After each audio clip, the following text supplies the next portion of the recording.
మీరందరూ ఒక్కసారి గుర్తుపెట్టుకోవాల్సిన అవసరం ఉంది. ఈ రోజు నేను ఇక్కడికి వచ్చింది నెట్ జీరో వేస్ట్ అంటే నెట్ జీరో అంటే చాలా మంది అనుకుంటారు ఈ చెత్త అంటే చెత్త అని. దీనికి ఒక విషయం మీరు గుర్తుపెట్టుకోవాల్సిన అవసరం ఉంది. ఒకసారి బుద్ధుడు ఆయన శిష్యుడు ప్రతిరోజు చాలా బిజీగా ఉండేవాడు. శిష్యులకంతా కూడా తత్వబోధ చేస్తూ ఒకరోజు గురువు గారు అందరిని పిలిపించి మాట్లాడితే ఒక శిష్యుడు దగ్గరకు వచ్చి, గురువు గారు మీరు ప్రపంచంలో అందరి గురించి ఆలోచిస్తున్నారు, మీ సొంత శిష్యుల గురించి మీరు ఆలోచించడం లేదు, కాబట్టి ఇది నేను ఒక విషయం కోరాలనుకుంటాను చెప్తాడు.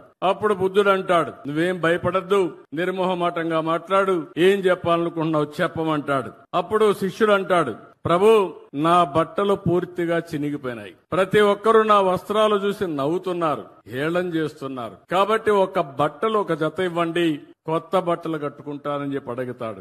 అప్పుడు బుద్ధుడు ఆలోచించి ఇది పెద్ద సమస్య ఏం కాదు, ఈయనకి కొత్త వస్త్రాలు ఇమ్మని ఆదేశాలు ఇస్తాడు. శిష్యుడు చాలా ఆనందపడిపోతాడు. ఆ నుంచి గదిలో నుంచి వెళ్లిపోతారు. కొద్ది రోజుల తర్వాత బుద్ధుడికి మళ్లీ ఒక ఆలోచన వస్తుంది. వీడికి నేను బట్టలిచ్చా, ఒకసారి కనుక్కోవాలి, ఆ బట్టలు ఏ విధంగా వాడుతున్నాడో కనుక్కోవాలని మళ్ళా పిలుస్తాడు. కొన్ని రోజుల తర్వాత పిలిస్తే, నేను కొత్త బట్టలు ఇచ్చాను కదా, నువ్వు ఆనందంగా ఉన్నావా, ఏంటి కట్టుకుంటున్నావా, దీనివల్ల నీలో మార్పు ఏంటి అని అడుగుతాడు. దానివల్ల శిష్యుడు చాలా ధన్యవాదాలు గురువు గారు, కొత్త వస్త్రం వచ్చి చాలా సౌకర్యంగా ఉంది, ఇక నాకు ఎలాంటి కోరికలు కూడా లేవు, చాలా ఆనందంగా ఉన్నానని చెప్పి అంటాడు. అప్పుడు బుద్ధుడు అంటాడు, నీ కొత్త బట్టలు ఇచ్చాను, అవి వాడుతున్నావు, అసలు నీ పాత బట్టలు ఏం చేసావని అడుగుతాడు బుద్ధుడు. అప్పుడు శిష్యుడు కూడా చాలా తెలివైనవాడు. శిష్యుడు అంటాడు, గురువు గారు నా పడక బొంతలో పూర్తిగా చెడిపోయి అది సరిగా లేదు, అందువల్ల నా బట్టలు దాన్ని కుట్టుకొని నేను బెడ్ వాడుకుంటున్నాను అని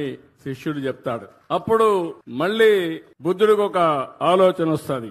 నీ పాత పరుపులో ఉండే బట్ట ఏమైందని అడుగుతాడు. దానిపైన ఆ బొంతం తీసుకొని కిటికీకి కట్టనగా కట్టాను గురువు గారు అని చెప్తాడు. అప్పుడు గురువు గారు అడుగుతారు, నువ్వు దానికి కట్టనగా కట్టావు, మరి పాత తెర ఉంది కదా దాన్ని ఏం చేసావంటాడు. ఆ తెరని వంటగదిలో వాడే గుడ్డ కింద వాడుతున్నాను తుడవడానికి అని చెప్తాడు శిష్యుడు.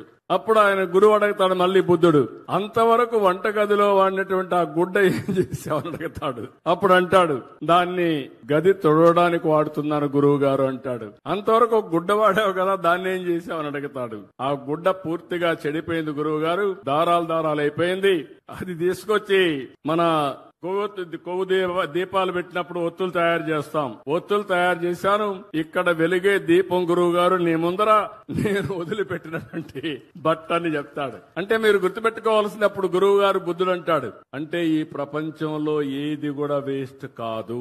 సారాంశం మీరు గుర్తుపెట్టుకోండి,